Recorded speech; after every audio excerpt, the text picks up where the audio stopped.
What is up? What is up, guys? This is the Merc with the Mic, and this is another The Wrestling Babble podcast by Recycle Inc. I'm Merc with the Mic. I'm joined by Lou Beans. What is up? What is up? Merry Christmas to you all. Sorry to be late with this cast this week. Yeah, Santa robbed us, and we had to find his ass. He got stunned by Stone Cold. It's okay. So we a little delayed. We're gonna go through the TLC review, a little bit week of wrestling of last week. We'll be back regular time this week, so we'll give you the rest and probably our year-end countdown. Oh yes. Yeah. So so we had TLC. Was a decent pay-per-view. Mm-hmm. Did you get to watch the kickoff matches? Please remind me. Wasn't one? It was the cruiserweight title match and then the ladder match.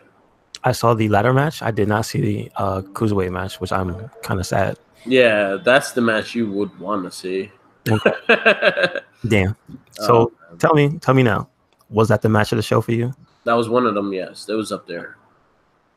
Okay. So we had Buddy Murphy versus Cedric Alexander for the cruiserweight title. That I think it aired around 6:30. Okay. That match. The crowd was surprisingly into that match. It was very. I think this was probably one of their better showings because the way they just countered each other, it just worked really well in this match. Well, two things I noticed about TLC that night. That crowd was live. Yeah, they were into the event, and also I think 205 has earned it. Yeah, I think by now they earned it. I think that honestly, I've seen 3 matches that could have replaced on that card. Okay. But this one I really enjoyed. They got a good amount of time. They got a good amount to tell a story. I'm happy Buddy Murphy retained. I gave the match a 4. It was just a really fun cruiserweight title match. Good. Do you think, since the year's almost over, that was Buddy's best match, or which one? Buddy's best match was Mustafa Ali. Okay, which one? Because they fought like 3-4 times already. I think their second match, I still say that was my favorite one. Because I think their second match they did the most to change it up, but they were able to do a lot more within that match that they were the other 3 matches. Okay, I think that was a no holds bar match or a street fight. So they were doing everything on each other. Like there was a Spanish fly off the table. There was a lot of spots they did the Spanish fly to the announce table. Yeah. And things like that. So, but either way, I think anytime Buddy and Mustafa fought, I think they stole the show. Like that. Though that was a hard match to follow. Yeah. Okay. I agree with that definitely. So, so I gave it a 4. It was a really good title match. Again, I feel like it deserved the spot in the main roster, especially with some of the matches that I've seen on here. Should have been like you could have did that in the pre-show and been perfectly fine. Right. The second kickoff match, which was Elias versus Bobby Lashley in the ladder match. Yeah, I saw that. That was just it deserved to be in the pre-show. Yeah. It was I will say great. This: if you watch the Christmas Raw, I will say their Santa match was a lot better than this match. It was thoroughly entertaining, and there were like very little spots where there was a drag in between. But the ladder match was boring. Yeah, it was really bad. Like it was really bad. It was bad received too. Like the crowd was dead for that match. And here's my thing about it. It was just like, it wasn't a botch fest. There wasn't missed moves or any bad cues. It was just like, wow, these two just aren't good at ladder match type. You know what I mean? Like, no. Yeah. Right now in their careers, no. And Bobby Lashley, I don't know what's going on with him because he was a lot better than this. What happened? Like we said this in like past casts, like Elias and Lashley. Like I just feel like they're not compatible in the ring. Like they don't. Yeah. They don't connect really well in the ring. Like they're off a few steps when they wrestle each other. And well, I would say maybe this was a step in, unfortunately, in the right direction because the next match they had was actually better and an entertaining spectacle. And I'm just saying, anyone that complained about the Legos being used, that's deadly. I will say, step on a Lego and see how you feel. Ooh. And then you realize that like maybe taking a bat bump on a bunch of Legos Ooh. Is not the best thing to do. Wow. Right? I was staring at the one sticking out of his back. I was like, oh. I couldn't help it. I was like, wow, there's one just jutting out. That's terrible. It looked painful. And I was like, I don't give a fuck how big you are. That shit hurts. That hurts. It's like, yeah, it's not something that I wish upon people. Well, I get the match a 1. Children, you know what's gonna happen. I get a ladder match a 1. You get a ladder match what? A 1. A 1? Yeah, I would agree. I'm just gonna say this flat out was probably the worst match on the whole show for me. Like for me, I know there was some matches that had a little bit of mistakes in here or there, but at least I was entertained. This was just I practically fell asleep during this match. Yeah. No, thank you. All right. Next match was it kicked off TLC, but it happened to still be live on the Facebook thing. Like you were able to see this match for free on Facebook.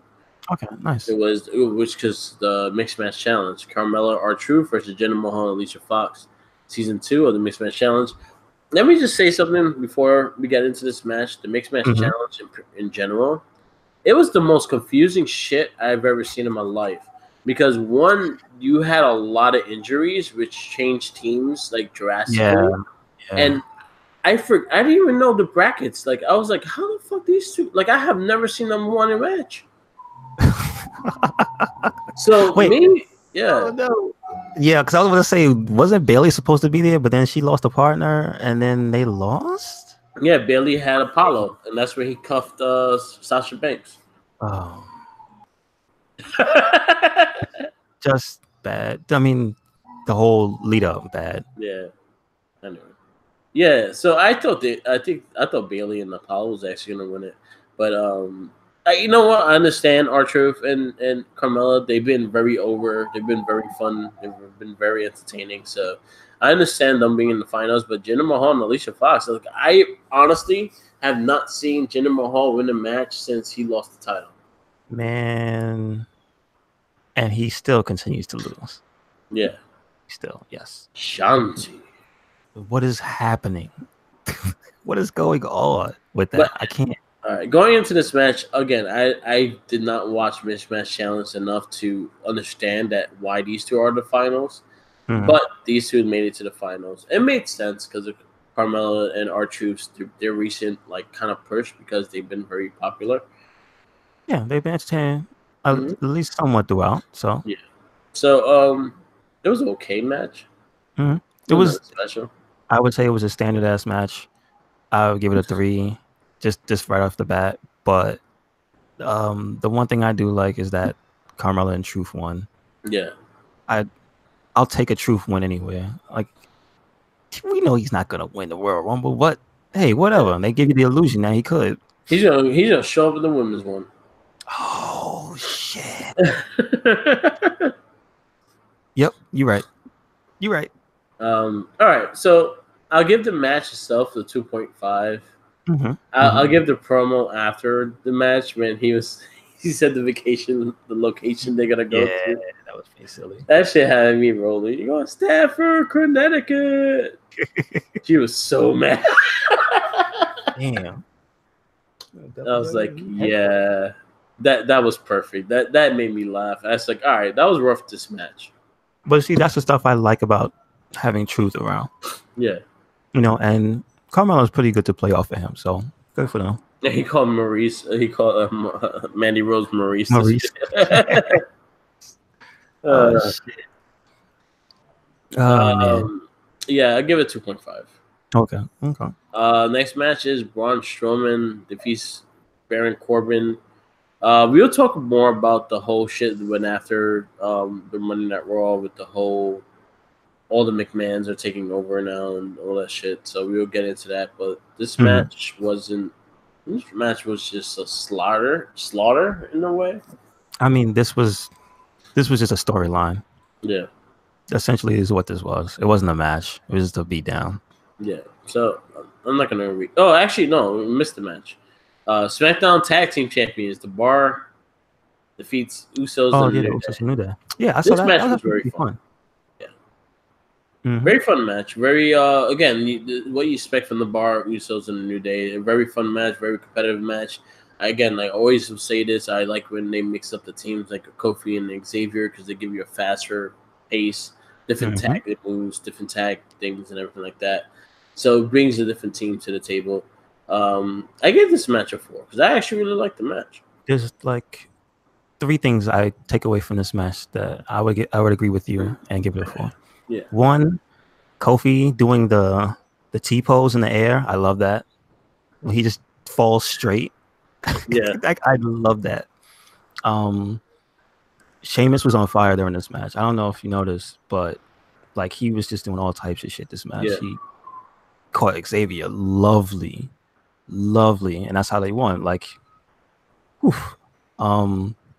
And also just the tag team like cohesiveness of the Usos. Yeah. Still cannot be understated. They are super good. I actually like the kind of the old school Uso suits they have on too. They have like the shorts. Yeah, that's true. The Yeah, throwback. it's kind of a throwback to their old outfit, just not as colorful. Mm-hmm. I dug that. I enjoyed the tag match. Like this, these are the 3 hottest tag teams, and they're all on SmackDown division. Yeah. Yep. So, I gave it a 4. I agree. Next now is the Braun Strowman versus Baron Corbin. Which lineup just being a beatdown of Baron Corbin. He didn't deserve it. Yeah, you know what? This whole thing, especially with the whole thing with the McMahons too, is just like the whole bad ratings and shit like that. They found a scapegoat and they're gonna blame Baron Corbin for it. So everyone is beating up Baron Corbin for it. I'd say give it a year. Maybe he'll be champ. I think so too. I think he's a good enough character. I think him being a GM role like kind of really helped him develop a character. Him being able to carry just so many of those segments, just like showed how much work he put in. Like he was able to talk his ass off. He never stumbled or anything while he was out there talking. Either berating somebody or giving out orders. Like he's pretty solid. And Kurt Angle can't really German suplex people anymore. It just looks painful. Yeah, for both guys. Yeah. It's painful for both guys. It looks like he's struggling too much to get them over, and then the guy landing on their neck is not fun. It looks more like, because Kurt is so red now, it just looks like a hot dog suplex or somebody. Yeah. He's about to turn into Hogan. Yeah. I give it a 2, I guess, for just story purposes. I would give it a 0. I didn't even. Nah, I give it a 1. I don't give it a 0. I'll give it a 1. I'll give it an X. Yeah. No, thank you. Balor was there, so like, hey, good Balor. Apollo Crews was on a pay-per-view. That was the one. Okay, all right. Get a 1. Apollo Crews was on a pay-per-view. Yeah, Apollo, getting there. You cuffed Sasha Banks, and now you're in the pay-per-view. Hey, getting there. He is climbing the ladder. Good. In a good way. Next match, Natty versus Ruby Riott, was a tables match. I thought this was a solid match, but it was nothing special. Yeah. All right. So my little gripe with this match is the fact the struggle of moving the tables. Well, yeah, that's unfortunate. Yeah.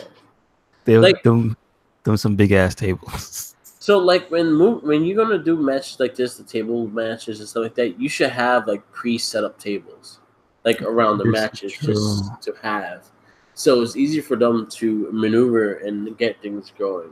Because the only one I would say you can't do that for the surprise table because she had one. Yeah. So you have to have that one come out. But no, other than that, yeah, I agree. You should have like pre-use tables and stuff like that, just so they are easy to move. Because again, I get the whole disbelief when you're taking about 5 minutes of lifting and opening a table while the person is just lying there and looking at you do it. Mm-hmm. Mm-hmm.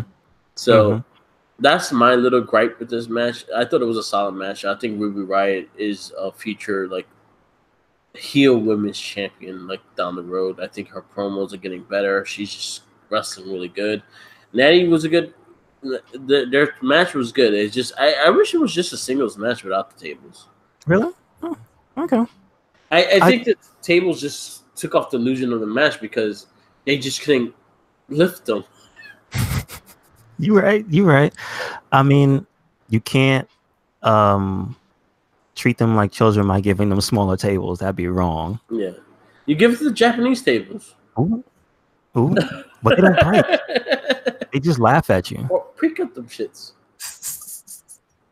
That's what they used to do, man. Yeah, I'm gonna say taking it back to the 90s. Yeah, they pre-cut like half. They halfway cut it, so basically when you hit, it goes straight through. Yep. But like I was saying, like yeah, I didn't. The build up to me wasn't strong. It was just weird, and they insisted on going with this gimmick of these shades. Yeah. So I really could care less about the match. You know why the match was going on, but when we got there, it was all right. Yeah. You know, it wasn't a bad match. It was a good match. Again, like the tables, it just got really. It kind of threw me off in the match. Just the fact that the struggles. Mm-hmm. The struggles. But one thing I will say, Liv Morgan took a mean fucking bump under that table. But she went straight through the middle, so yo, that shit sounded painful. Like the thud she made was mean. Just notice Sarah Look just lurking on the outside. Yeah. So Liv Morgan, you get a 4 stars for that. A salute. Yeah. So Liv Morgan gets 4 stars for that match, and the rest of the match gets a 3. Okay. I think that's fair. I see it. Why not? That bump was fucking mean, especially for her. Like how hard she fell down.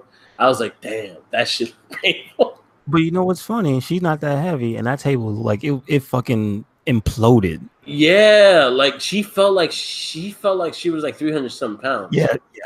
Yeah. Like it was a mean thud. Like you heard that shit. It was like, damn. But maybe it was because it was so close to the commentating table, so it picked up on the mic. Yeah, I didn't even think about that. Damn. I was like, damn. I was like, I hope your back's okay. Oh shit. Next match, Finn Balor versus Drew McIntyre. Actually, it was really solid. I like this one. I'd love it if this match was for like the Universal Championship. Yeah. I'm just saying. I mean, where was our champion this pay-per-view? Again, I do wish Finn would go to what you talk about a lot, is that more vicious technical side. Yeah. I mean, he can make angry faces when he does his generic moveset, and that's one thing. But me and you, we are fans of when he breaks into that technical style to show, because he hardly ever does it. He did it with Dolph Ziggler recently, but he hardly ever does it on anybody else, and that's an advantage he has as a smaller guy over a bigger guy. Yeah, you take down the leg. Really, really good. So that was like my only drawback about this match. We talked ahead of time and we came to the conclusion, no, there's not gonna be a demon. So I didn't have that expectation of him winning. No, that's true. You're right. I didn't have that expectation of him winning. I thought he was gonna lose, but Ziggler cost him the match. Yes.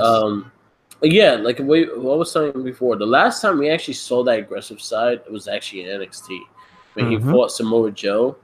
And to take him out, not only did he couldn't grab him, but he picked him back up and did the 1916 on him. Like things like that, when he fought Nakamura, he went straight for the leg and then did like a lot of submissions and things like that. Start showing more of Finn Balor's wrestling skill, because he's actually really good. He's very good. I give this match a 3.5. I would say about the same thing. I would say it was a solid match. I wanted more out of the match. Is the fact that I know these guys are really talented and they could deliver. But again, we got the basic shit that we got from Raw, and that's what disappoints me. Yes, it wasn't a special match. It was basically a Monday Night Raw match. Yeah. All right.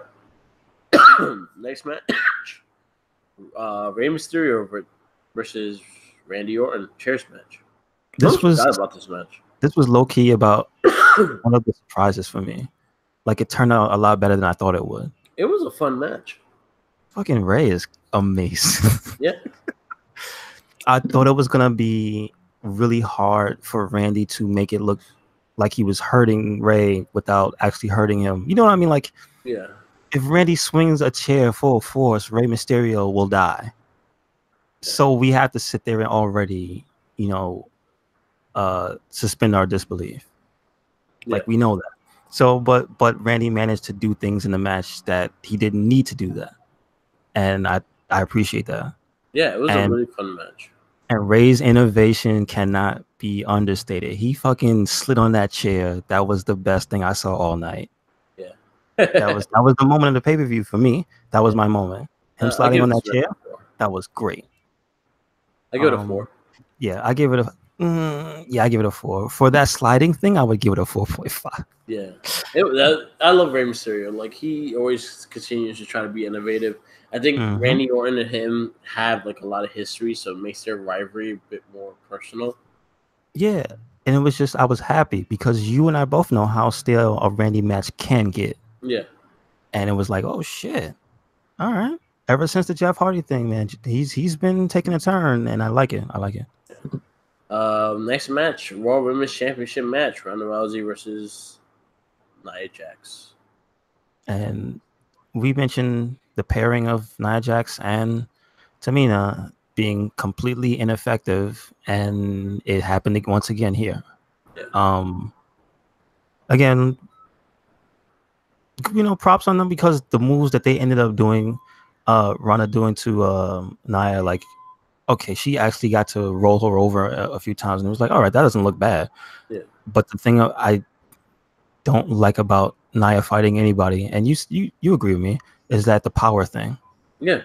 That's the one main aspect, is that whenever you get into the ring with a powerhouse, they should use the power. And Nia typically only does 1 or 2 moves. She either does the press or like not much else. I mean, she did powerbomb. She did reverse on them to do that, but like that's not straight up. I don't think she's ever done just a straight up powerbomb, has she? No. Yeah, she does. She has done a powerbomb. She has. Yeah. When in NXT? Yeah, she used to use that. Actually, was one of her finishing moves when she first started. Like, when did she drop that? Probably when she went to the main roster. She'll do it here and there, but she never really does it a lot. Yeah, so but again, that was my gripe. I would give this match a 3. I want to give it higher, but like, I'm looking for little things in it, and nah. I give it a 2.5. My problem with this match, and I was telling you this before we started casting, is the fact that the lack of, you're supposed to sell her as this powerhouse, as this immovable force, or whatever you fucking call her, and then she gets dropped like a second, or she gets she's easily defeated. She's easily to take bumps and easily take like that, but she's supposed to be a bit more dominant than that. The fact that she did not try to punch her in the face throughout this whole match until the end annoyed me. The fact that Ronda Rousey could just easily get back up and just get right into the move and then make her tap like nothing annoyed the shit out of me. Also, there was like no power struggle off the submission moves. So these things just throw me off the match and just piss me off. It's just like, all right, you're just doing the same shit, and it gives me my disbelief of you being this powerhouse and you really doing something about that. Yeah, the one thing you just brought up that made me think, yeah, that's really true, is Nia Jax's ability to be submitted. Yeah, she's constantly being submitted by somebody whose finisher is a submission, and it's like, that's supposed to be the opponent that makes you use a different move. Yeah. Because you imagine if somebody were to fight, say, The Undertaker, and they have a submission as their move, typically The Undertaker's not going to tap out. He'll do something else to you. And there's very few people whose submission would actually make him tap out, like maybe like a Daniel Bryan. Yeah. Baby. You know what I mean? So it's you have to vary your arsenal up for your opponent, and Rana didn't do that just because everything worked. Yeah. Because Nia Jax let everything work, and I don't like that. Yeah. So The, and then also like she didn't even work on the parts. She didn't work on the body in that sense to make her cement so fast. yeah, So yeah, that always throws me off, and it pisses me yeah. off. And this is something I complain about a lot: is that when guys don't work a body part, but they tap so fast. And this is the Brock Lesnar syndrome. Yeah, The way she no sells offense, or the way she submits you in a second. yeah, She doesn't earn the submission because the entire match she's doing judo throws to you, but she has no other arm submission to yeah, damage your arm. So they just play up the power of her one move, like, oh shit, oh my god, and she always wins. yeah. All right. Yeah, 2.5 for me. I ain't going higher than that. Next match I think was one of my matches of the night. I like the real old school feel of this match, and I actually was really stuck on this match. Was the Daniel Bryan versus AJ Styles for the WWE title? Yeah, I agree. I agree. He has such like an old school demeanor. Like he started working that leg. Again, he works the part, Well, shit, Daniel Bryan works everything. and That's that's the thing something about I him. love about him as a heel and what he's been doing, Can especially I with that. can I tell you Go ahead. who he reminded me of in this match in particular? He Who? reminded me of '90s Bob Backlund Yeah, but they're when he was looking an at his hands. asshole and he was super. Oh my god! Yes, yes, yeah. When he was super aggressive and his face would turn red and he wouldn't let people go from the chicken wing. Yeah, That he reminded me of that. He reminds me of that now. he's doing that with the leg. Mm-hmm. He does that body Mm-hmm. chop to the leg, and then he fucking does that knee hold. And he does the leg to the post, all Yeah. aggressive. Like yeah, man. It's old school. This match I'll say is close to a 5. Like this one, I really enjoyed because the old school aspects of this match, him working the body parts, the moves were executed really well. Him and AJ are getting better in the ring, as in they finding their spots a lot better now. Mm-hmm. So this was a great match. I love this match actually. It was I think this was my match of the night besides the TLC match. Yeah, I would give this match of the night like for just pure wrestling match. Yeah, and just I But, like if but you don't like the old school feel of Daniel Bryan's heel turn, you don't know wrestling. Like everything he's doing is great in my like. I like what he's doing as a heel. he's an intelligent heel though, Yeah, because he even reacts to things in the moment. yeah, He doesn't walk around saying scripted stuff, or you know what I mean. Like he doesn't feel like he's following a script. yeah. He's So organic, I love which is this. funny to say about I Daniel love Bryan. this. The new Daniel Bryan. Me too. Me It's too. been working for me. But yeah, he really reminds me of Bob Backlund. Yeah. Just I give this match a. I'll give this match a 4.75. I would give it a 4 or 5, but it's like I said before, it's my match of the night. Yeah. You know what? I like the the TLC just went 1 point up. I love the TLC match. So like that.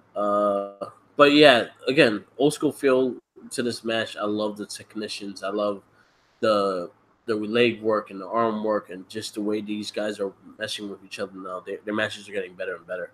So I'm happy And with that match. the one thing I liked, it was a roll up that I felt was like an evil roll up. Yeah. You know what I mean? It felt like something a heel would do. He barely moved. Yeah. He just inched him. Whoop, I got you. Yeah. And I think that's the nuance that's lost on some of the people that don't really, know wrestling. Yeah. Where it's like he really stole that. It wasn't like he outpowered him or muscled him or anything. He at the last minute he just happened to get a little, edge in there and take it from him. And it's like that's how you sell your opponent as being very strong as well. Yeah. It's like I had to steal it from you at the last second. So I like that. Next match for the Intercontinental Championship: Dean Ambrose versus Seth Rollins. Versus Bane versus Seth Rollins. So This match, I feel could have been a lot better. I feel like it was. I don't know. Maybe it's the fact that the WWE title match was before this, and people lost gas, and just wasn't as exciting for this match than the other one. But it was a very slow start. It was really hard to keep up into this match. I agree with you. It felt too long, which is odd to say. Yeah. And it didn't. This match didn't feel as important as they were trying to make it. That's the thing. So this is my problem, and this is my problem, especially with rivalries like this. This is supposed to be like all personal and all like I'm so angry, I want to destroy you really fast, things like that. Why don't they attack each other before even the ring starts? Why they have to wait until they get their name announced to fight? And that's something that's lost. And this is the second time Dean Ambrose done that. I think the same thing with him versus Ziggler a couple SummerSlams ago should have been the same thing. This motherfucker is just saying that you're just a jobber and you're just gonna walk in there and then wait and then walk around him and then tie up. No, I'm gonna go in there and fuck you up. Yeah. Yeah.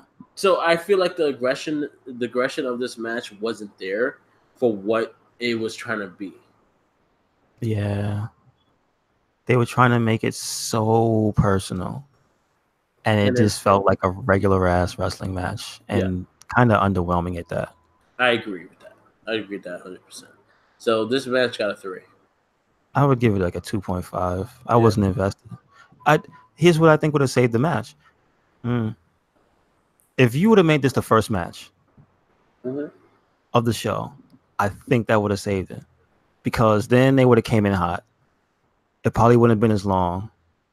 And I'm hoping that Dean would have just been more aggressive. That's all. Yeah. Same here. You know what? I'll give mine 2.5. I was really disappointed with this match. Most disappointing match, I would say. That's probably what this is. I had high hopes and it wasn't that good. Exactly. Next match, TLC match. First ever women's TLC match. Becky Lynch versus Charlotte Flair versus Asuka for the women's championship. Damn, this match was chaotic. It was, but it wasn't a bad chaotic. No, it was beautiful chaotic. And there's only like 1 or 2 moments that I could pick where I say there's a reason why it's not my match of the night. There was a few. It's the ladder thing. It's the ladder syndrome of you guys climbing ladders, and I'm supposed to, believe, because there was a point where Asuka was the lone person in the match, the least beat up. Yeah. And why she wasn't speeding up that ladder just killed me. Okay. Like it's a certain thing where I understand as you sustain damage, you move slower, but when you haven't even gotten beat up that much, like why are you moving slow? Yeah. And that just bugs me about ladder matches in general. Like Charlotte, like after that bump, that fall, that Becky Lynch on Charlotte. After that, like, I don't think Charlotte should have moved much at all. And that's when Asuka went to get the belt, and it was like, how does she get stopped? Yeah. Becky just threw herself off a ladder right through Charlotte's torso. I think she broke a rib. I think she made Charlotte shit her pants. Yeah, like you heard the gasps. Yeah, because she landed right on her stomach. Like you see, like flat back too, because Becky's ass and not her legs. Yeah, right to the stomach. So that was her full, like mostly her full body weight. So when I saw that, I was like, oh, someone pooped. Someone got a little doo doo. Yeah, man. Like at that point, it was like, yo, Asuka's running. Yeah. And then she took forever to get, and she didn't. That wasn't the point where she won. Yeah. So that was still like another 10 minutes of the match. So that was the point that took me out. Other than that, the match was great. I understood the whole Ronda Rousey interfering. I wish it was. Yes, a storyline. I get it. But it was part of the whole storyline. Asuka winning. That was your pick actually. Yeah. And I said it makes the most sense to do it this way because there's a rivalry still going on with those 3 other people. Yeah. So. And then I do not mind seeing a Becky Lynch versus Asuka match in the future. Me neither. So yeah. Congrats, Asuka, for the first Yes, women's championship match. It only took a year. I know. But you know Unfortunately, what? She go ahead. started the year with the Royal Rumble win, and she ended the year with the women's championship. That's pretty good. So hey, not a lot of people can say that. And not for nothing, people still think highly of the WrestleMania match, so that's still a good thing. Yeah. I think they all play their part really well in this match. Again, that bump that move Becky did from the ladder to Charlotte, yo, I felt that. Like I heard Charlotte's gasp, and I'm like, damn, that she hurt. Yeah, yeah. I was like, yo, she probably broke a rib. Like she probably lost one rib or two because she landed hard. It was all butt. How much does Becky weigh? About 180. 205. Yeah. No, she's not that heavy. No. I'm just saying. I'm just saying 205. I'll say like 150, 160. Mm-mm. That's the But thing. You also got to realize with these women, the adding tables and things to these women's matches is the fact that you kind of have to pre-cut them because, these girls are like 100-something pounds. Like, yeah, that's right. the guys are 2 and change, and so even they have problems going to the table. Yep. So yeah, so you gotta go like pre-cut or find a way to make it that it could easily break because these girls could get hurt because of that shit. Mm-hmm. You're right. So other than that, the match was fucking chaotic. It was beautiful chaotic. I think all the three of these women really did their part in this match. I say this was my match of the night, which is the fact that you see all. I understand your take with the whole ladder thing, but I just saw like so much passion in this fucking match. So I was like, all right, you got it. You won me over. I gave this a 5. Okay. I would say the only thing that thing that I faulted it for would give me 4.5, and that's it. No, and that's a really understandable, especially when it comes to ladders, because even the men's ladders do that shit too. Like the guy would be just standing there looking, I'm like, motherfucker, go up. It's very and it's very NXT did a good job. Yeah. That what was it? Was it 6-man? Yeah, for the North American. The North American. Yeah. That was probably the best ladder match of not tag team because some of the Edge and Christian stuff. I still remember that. I think that was the best ladder match this year. Yes, definitely. But like for singles, every man for themselves ladder match, I think that was probably the best one in a good long time. Yeah, because they all played their part. So, and they made climbing the ladders believable. I remember, like, you still get the clips of Velveteen being at the top of that big ass ladder doing the elbow drop. Like, dude. And the thing is, they always had someone. When someone was going up, someone was there to stop. Someone was there to stop them. Yes. Or if they were going up, it was after a big struggle of them getting back into the ring to do it and things like that. There was so much shit going on that they were hurt, and so they had to go right back into the ring, slide in, and get in. Or they were destroying themselves. Oh yeah. Or they would take the opportunity, get to the top of the ladder, look at somebody that's downstairs, and be like, yeah, I'm gonna jump off. And I like that too. Yeah. So we'll see. Mm-hmm. TLC overall, it was a fun pay-per-view. Definitely some matches that could have lived without, but other than that, it was good. I would give it like a solid like C+. It wasn't the best one because I think Survivor Series for me was the best main roster pay-per-view. Yeah. Yeah. There was some real good matches in that one. Okay. Yeah, I guess C+ I say that's a good score for that.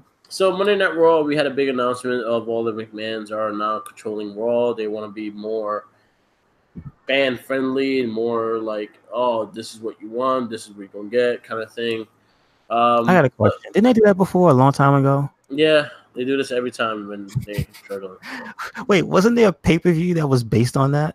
Taboo Tuesday. Yeah. What happened? They stopped caring. And now they care again. Yeah. So, one thing I was a little sad about was Paige getting the boot from GM position. Now, what's that all about? Is because Shane the McMahon cannot have her as a GM? No, it's more the fact that the McMahons are taking over the show. So those are the authority figures, and that's it. Yeah, so I mean, like, there can only be one. You can't have two anymore. Yeah. Yeah, okay. It's only under the McMahons, and that's it. I see. And Triple H. But he's So so wait, hold on, because I know Vince, he showed up on SmackDown, but does that mean that we could expect Stephanie and Triple H on SmackDown as well? yes. Oh shit, I didn't think about that. Okay, So I was okay, a little sad about Paige. I think Paige did a really good job as a I SmackDown. agree. I think she didn't get herself involved to an extent that she had to be a character and had to be TV time, but Mm-hmm. she got herself involved enough that you knew she was the authority figure of the show. Yeah, she was the success of the GM project for 2018. Yes, I we think love so. you, Paige. Yeah, awesome. And yeah, I'll miss her British accent. She's the official GM of the Wrestling Babble podcast. Yes, she could be a GM here. She could be the GM anytime. Yep. But anyway, going into SmackDown, going tomorrow SmackDown, so they will be new faces, returning stars.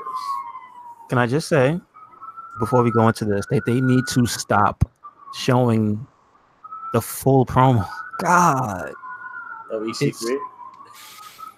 Well, that was a little creepy, man. That's a little erotic. His butt. That one's for the ladies. I get it, but like, God, how many times have they been showing the Lars Sullivan one before they even announced these people? Yeah. Jesus. So, so first thing, we got a handful of NXT people announced besides Lars Sullivan. Mm-hmm. Heavy Machinery is coming to the main roster. Lacey Evans. Okay, we'll say how we feel afterwards. Yeah. Lacey Evans, EC3, Nikki Cross, which I already thought she was already part of it, but I guess not. And those are the ones, right? Yes, that's the full crop of the new ones.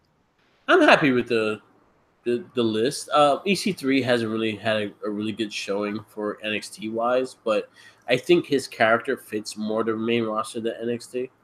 That's what I was gonna say. I think he's better suited for the main roster for big. Just the way he moves, the way he wrestles, it's like a big. It's like a kind of like a John Cena-ish wrestler. Yeah. But the thing I'm not happy with is Heavy Machinery, because if they go to Raw, I am upset. The best possible solution is if they end up on SmackDown with the New Day, because that's gonna be so fun. Yes, it would. But then again, you can't like SmackDown already. I think SmackDown is the most stacked with tag teams. I know, but Raw is whack. But they need to build something. Okay, you know what? We'll talk about to give them some credit. This week on Raw, Glorious and Gable versus tag match. Yes. Revival was a really good match. Yes. I was gonna save it for when we talked about the whole week. I mean, the whole show, but like the Revival did one of the coolest tag moves I've ever seen. That German into a tag pin is one of the coolest things I've ever seen. That was awesome. But yeah, so I'm happy that the Glorious and Gable got the belt. So basically, you're gonna see more athletic tag matches instead of dominant matches. So hopefully, they start building their tag team division. Sadly, I think Heavy Machinery is going to be on Raw because they need tag teams. Yeah. But I would love to see the cross between New Day and Heavy Machinery. Oh my God, that'd be so fucking Pancake funny. and Otis. Yes. Yo, could you imagine New Day flipping steaks? All right, this is another thing on the Christmas episode. Last week's wrestling, when when McMahon's were talking to the SmackDown roster, and Big E and Xavier Woods are eating steaks right in front of Daniel Bryan's face, and Big E was staring at him. Yeah, he was like eating a steak. That's the type of stuff like. I was like, if they did not start a match between Daniel Bryan and Big E, that would have been fucking amazing too. Oh my God, that was a moment. We got a new face in Mustafa Ali. He's actually officially on the SmackDown roster, which I'm extremely happy for him, especially after this week's match with Cien Almas. Yes, that was a real good match. but I'm very happy that he's getting that shine. I actually think he's going to win the WWE title. Really? How All right. soon? So this is my thing. This is what I'm going to see. I think he's going to fight Daniel Bryan at Royal Rumble. Okay. And I think he's going to beat Daniel Bryan at Royal Rumble. But then who's going to fight? I don't think he's going to be champion to WrestleMania. I think he's going to lose the belt within the pay-per-views between WrestleMania and then. This is going to be a test run to see how he holds the title. They did the same thing with Jeff Hardy.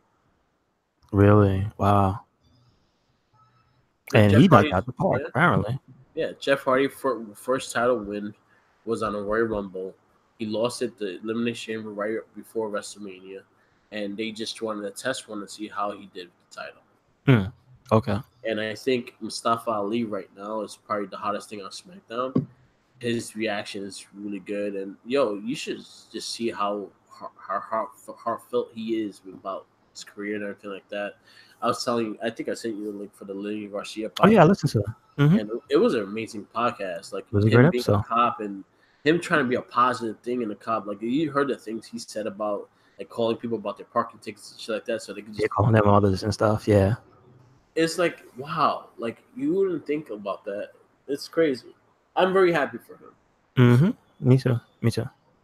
And he's good. That's the thing. Amazing. Yeah. He did have a little boo boo with the 054 on Daniel Bryan. Daniel Bryan. Yeah. But it was a big deal. You know what's funny? Think about it this way: that the fact that he's so light is probably the reason he didn't hurt him. Yeah. Because if he was a heavier guy, Daniel Bryan would have got fucked up. Yeah, and also, like you heard him say sorry to Daniel Bryan. Yeah, you can see it. Yeah, you heard him say it, and Daniel Bryan was like, "Don't worry about it." If you watch the last week's Botchamania, they had that clip because they have in the segment, everybody talks too much. When you can hear the wrestlers talking, that's the segment they have. Oh, we're gonna actually go talk about that too in a few. Oh no! So, but it was nice seeing the fact like that, and also I heard like he went like right when Daniel Bryan went to the back, he went straight to him to make sure he was okay and everything like that. Daniel Bryan's like, "Don't worry about it, it happens." So like that, I'm okay, because Daniel Bryan was able to wrestle right after, because they did film the second show of SmackDown right after. So he did have a match after that. So okay, everything good. Yeah.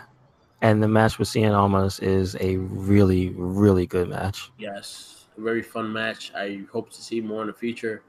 And you know what? I could see Cien Almas versus Ali. Yeah, if that's the person who takes the belt from him, I wouldn't mind. You know what? Now I want the IC title on SmackDown.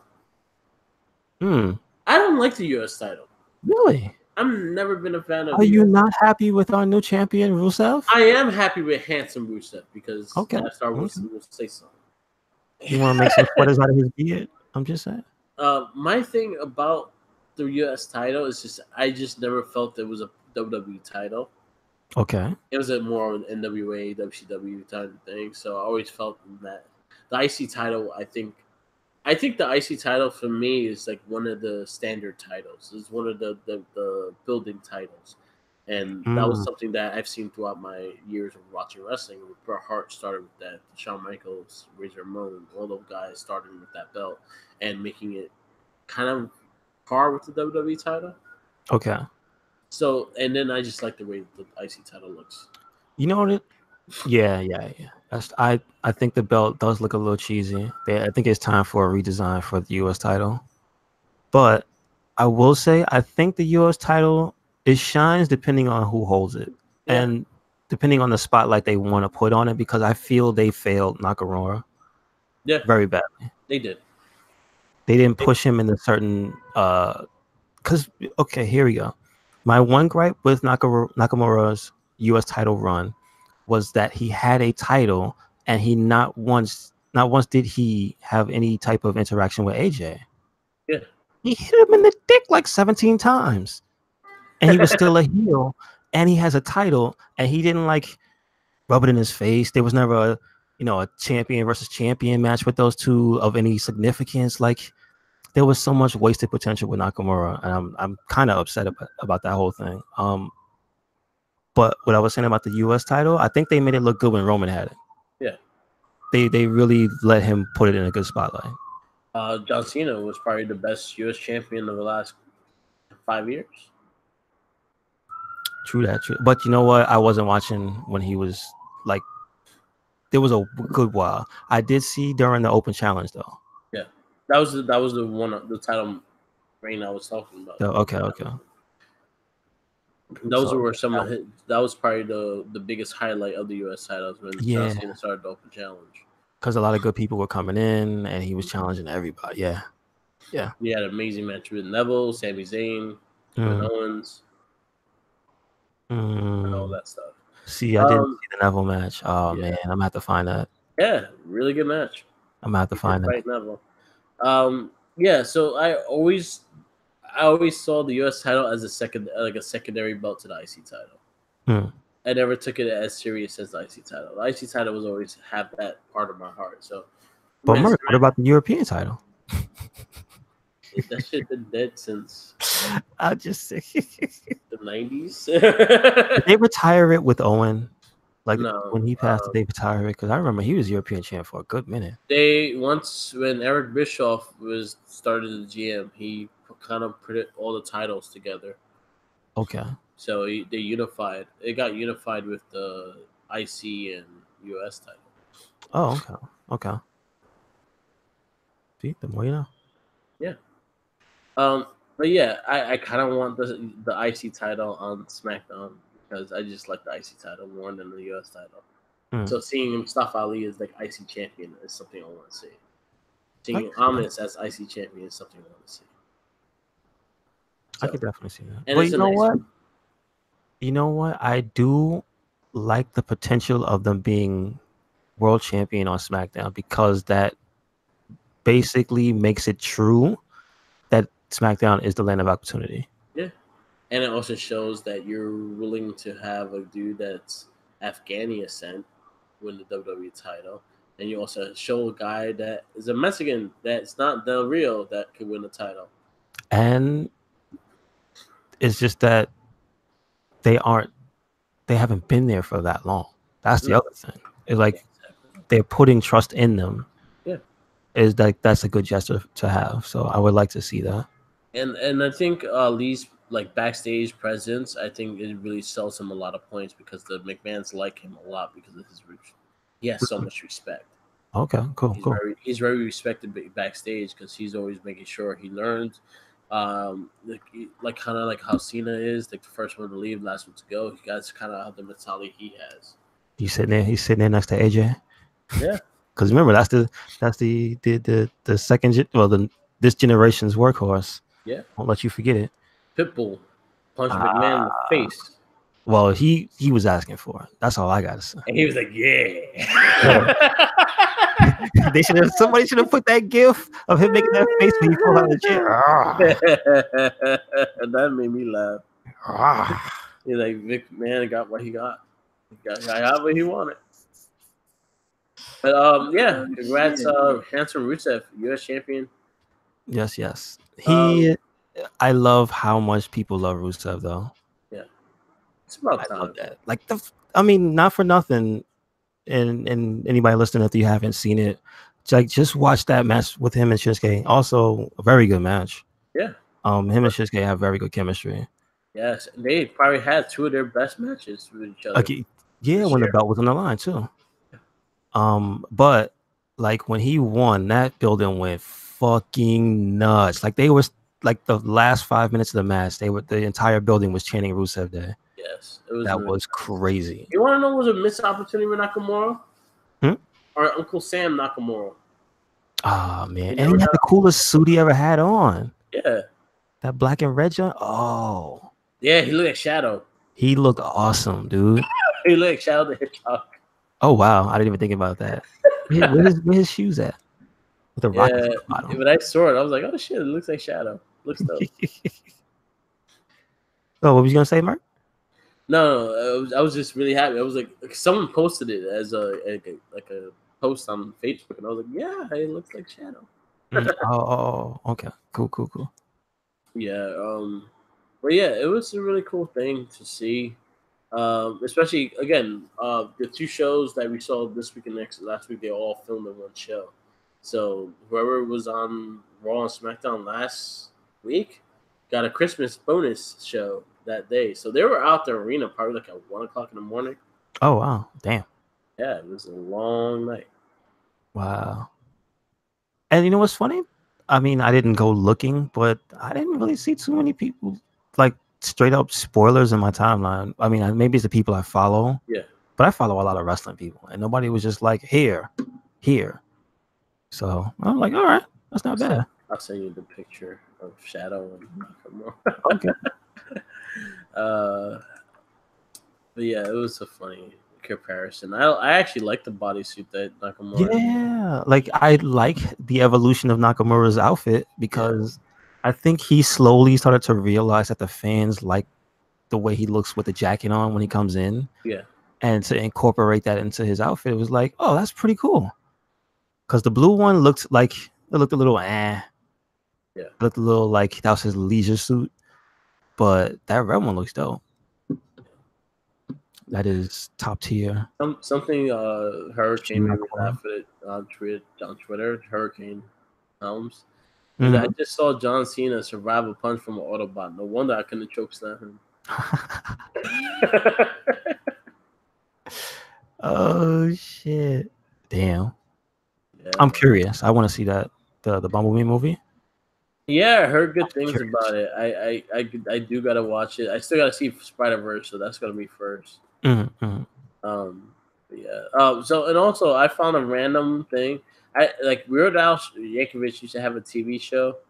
I think it was on MTV or some channel, but Macho Man appeared on it with his bandit suit, about to fight Weird Al Yankovic. Really? Wow. Yeah. All right, I gotta find that. Macho Man, he was in some obscure stuff, man. In a lot of stuff. He was in a lot of Nickelodeon stuff too. This is true, but he was all over. I remember when he was on like Arsenio Hall. Yeah. Like I think he was on there twice. I'm not 100% sure. Yeah, Warrior was there too. Hogan was there. Oh man, I remember Hogan was there. Yeah. But I think one of the times Macho Man was there was one of like the infamous clips. Like I think he was running on some high octane fuel. He was saying some pretty out there stuff. You might want to check that out. Yeah, definitely. And then January 12th, we got our first NXT UK takeover. Was announced. One of the matches already announced is Rhea Ripley versus Toni Storm for the UK. Oh, really? Nice. Nice. It's gonna be badass. Rhea Ripley been fucking amazing. She is awesome, and I love how she's coming to her own like so quickly too. Remember, it's like what, a year? But like it was only been a year since he's been like actually active on WWE in any capacity, right? So that's pretty cool. Mae Young will be the second year. 2 years. Gotcha. Yeah, she was in last year's Mae Young too, but that was when that was before she was 21. Nice. So she's only 21 now. She's gonna be like the Velveteen Dream of the women's division. I'm telling you. Yeah. Well, shit, her and Toni Storm, they're both like in their early 20s. Yeah. Yeah, we have a lot of good stuff to see. Oh yeah, there was a dope Velveteen Dream package this week. Yeah. They did on NXT. Dream On. Yeah, that was cool. They did a whole elaborate thing for him, showed all his outfits and stuff. I'm like, all right, show the year, his progress. Like that's when you can do that though, and you show it the entire role, and it's just like highlight after highlight after highlight after like shit, man. You might be able to call some shots. I'm just saying. I think he's gonna be in the Royal Rumble. Oh, he's gonna be in the Royal. Oh, he's gonna be a surprise entrant. Maybe. I don't know how to feel about that, dude. Ty Dillinger was a surprise entrance. But he came in at number 10, so it made all sense. It was one of the best moments that year, and they have squandered that poor man. Yeah. Stan. Why did you kick Stan? Oh man, they actually had a video. the reaction show on YouTube. They had the WWE superstars, and one of the clips they watched was Ty Dillinger get kicked in the face by Shawn That's Michaels. great. That's awesome. And they all fucking giggle at Ty Dillinger. Oh, that's so good. Like I like Ty Dillinger, but I don't mind seeing him get kicked in the face. Oh shit. So tell me about that what the Good Brothers are up to, because we were talking about something about like related to Botchamania earlier. Botchamania is getting like cease and desist letters from WWE now. Really? Showing copyright footage. Really? Oh shit. And WWE somehow has a Botch Club show hosted by the Good Brothers. Oh boy. So they trying to take Matthew down. Yeah, and the crazy thing about it, all right, I watched the first episode and it was quite hilarious because they showed Gallows' Tough Enough tryout. Oh, that's what that clip was from. Oh boy, yeah, I gotta see that. That shit was hilarious. It's on the network. It's, you know what, they added a lot of, like, talking about that, they added a lot of specials on the network that, again, I was talking about earlier, the Kitchen Smackdown, which is the cooking show that they're cooking against each other. Xavier Woods has an arcade one that he's challenging people to arcade games. Nice. It's called Xavier's Arcade Challenge. That's what it's going to call. The first one was what he was talking about when he said he wanted his own Nick Arcade. Yeah. No, actually, he still wants his own Nick Arcade. Oh, he still wants. Okay. And I'm all for that. That would be the only thing I watch on Nickelodeon. Yeah, I'd join you with that one. That was my favorite show back in the day. But he did it in Philly Barcade. He did NBA Jam. He did a challenge of NBA Jam. Oh my god! Did you ever see the one where when he played? I think it was Kenny Omega. Yeah. Like they were in a bar. I forgot where it was. It was a barcade, and I think they played NBA Jam, and I think he beat the shit out of Kenny Omega. Yeah. Breezango has a Fashion File, a show on the network called Fashion Files Cold Case Unit. Nice. So they bring in a lot of the shows back on there. So definitely check them out. Support you guys and check them out. Check out the Up Down Down YouTube page. They have some funny videos. They had like a xmas challenge in which they're throwing axes and shit. It's Ember Moon, Alexa Bliss, Xavier Woods, Cesaro, and Aiden English. Where's he been? Is he hurt? Tyler Breeze. Aiden English, he's just been off the TV. Oh, okay. Did they kill him? I guess so. Did Rusev kill him? I don't remember. They should have kept that. Like, honestly, Aiden English was a big part of Rusev Day, and y'all just threw his ass to the curb. This is true. Lana wasn't really part of it. It was Aiden English that got the hype up for it. But I will say, now's the perfect opportunity to bring him back. Yeah. Because Rusev has his championship. And Aiden's going to take it. And his wife, too. Oh. Lana got in trouble this weekend. Really? Showing her butt. On purpose? She was in like a elf suit and she was drunk and she was dancing. Oh, she was it on the show? No, it was just on a camera. I guess Rusev was recording. And she flashed her booty. Oh man. Listen. It was a nice thing, but she got in trouble for it. Really? Wow. I mean, yeah. At that age, you can't. If you work for that company, can't do that. Yeah. Can't do that. Keep them panties on. It was a nice booty. It was a bear booty. Oh, she didn't have anything underneath. Oh, she had like a thong where you didn't notice that. See, now I don't know how I feel about that. If she had underwear, I don't. But she was intoxicated doing that too. Yeah, that's not a good role model, is it? Yeah. I don't know. It's hard for me to be upset at the woman. I'm sorry. So, NXT, both shows were pretty solid. It was just a building up to the next NXT Takeover. I think next week's is a year-end show. There's supposed to be something happening next week. There was like one big thing I think they showed. Yeah. So I can't exactly. I have to go back and look.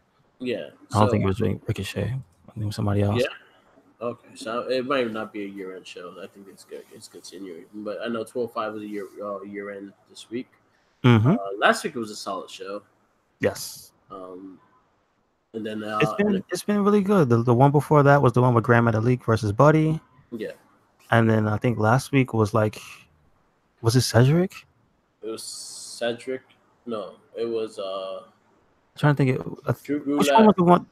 There was a one recently, and they had Cedric versus Tony Nese. Yeah, That was, oh my gosh, that. Yeah, 205 has been on fire. watch Yeah. 205. Yes. Yes. Please So, do. I guess we'll wrap it up. Yes, sir. Yes, sir. This is our week. We'll have our end of the year podcast this Sunday, and we'll go back to regular time, and we'll have our top 5 wrestlers and everything like that. Oh yeah, before we go, happy birthday to Zelina Vega. Yes, because I think today is actually her birthday. Happy birthday! Putting up all the stuff. Up, down, down. Put a video. It was like, oh yeah, watch this and celebrate her birthday. She's been really funny on their shows. If you ever catch her on their shows. Yeah, I think it was a clip from when she was on the GM show. Yeah, she does a lot of accents and shit. And she's pretty yes, actually pretty okay. Yeah. Pretty okay. She's good. Better than her, and her British accent is a lot better than Jenkins' British accent. Yeah, Jenkins, you got spotted.